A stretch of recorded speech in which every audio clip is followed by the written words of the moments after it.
أحمد منتقى دون عمر مداني منتقى أحمد منتقى دون عمر مداني منتقى أحمد منتقى دون عمر مداني منتقى أحمد منتقى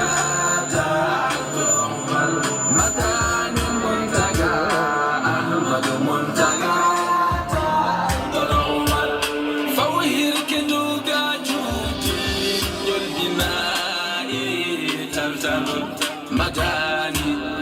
Cherno Madani, Chernam Jam Gedal, Gandal Gila Azal, Nundal Hakutal, Anka Dono Omar, Futan Yetuma, Etimal Dernema, Ayo Nisangoma, Murtin Da Omar, Jangi Jangini, Timal Lungini,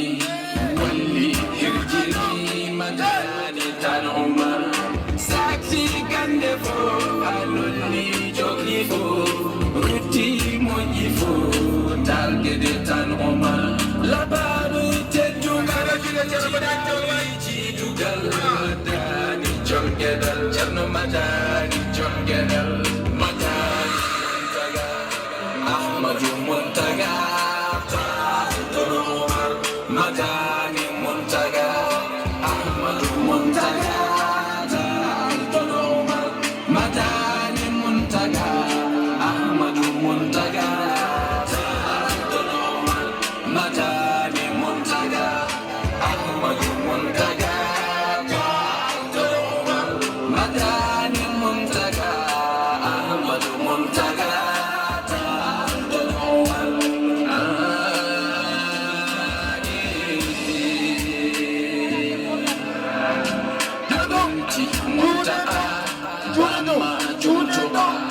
Najmun irtada manti tan Omar haybay badugul timmal nungugul dogal beydugul ko cinkal tan Omar madani agora ne hola wonara julbe beydora e godal tan Omar jamayam jampinal Chernam kadamal jidam koy malal hayyo tan Omar Miroki Muntaga Ghali wel toro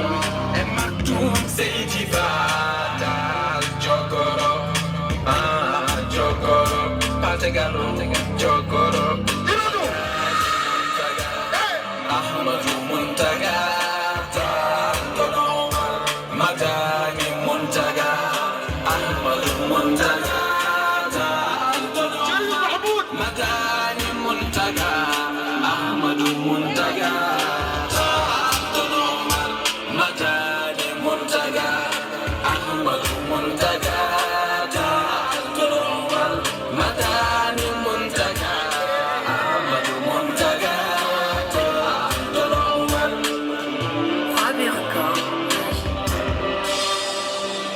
Assalamu alaikum.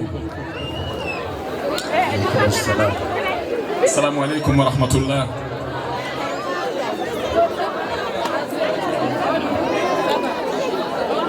Bandiraɓe ɓe salmini pop mi juurima. Ay ɗum ɗo noon ko enen fof ndenndi ɗum. Kala jiɗɗo Sayyidina Muhammad taade julde men nde ko ni wayi. Somin mbi elmun onon fof mbiyon mbi ayyami rasulillahi. On nani المن بأيام رسول الله جنمي كو تانتو فوف كو وني دو كو فوف مي بأيام رسول الله من ناني دي المن بأيام رسول المن بأيام رسول الله أفضل ما به تحلى المسلم بعد كتاب الله أو يعظم المن بأيام برسول علم بأيام رسول أفضل ما به تحلى المسلم بعد كتاب الله أو يعظمه علم بأيام رسول علم بأيام رسول حمدا ميتي ربنا الله بجومي باتنا حمدا ميتي ربنا الله بجومي باتنا حمدا ميتي ربنا حمدا ميتي ربنا حمدا ميتي ربنا الله بجومي باتنا حمدا ميتي الله بجومي باتنا أي بجو حيونا جبنا جبنا كباينا حمدا ميتي ربنا الله بجومي ربنا حمدا ميتي ربنا الله بجومي باتنا أي بجو حيونا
Bade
Ya Muhammad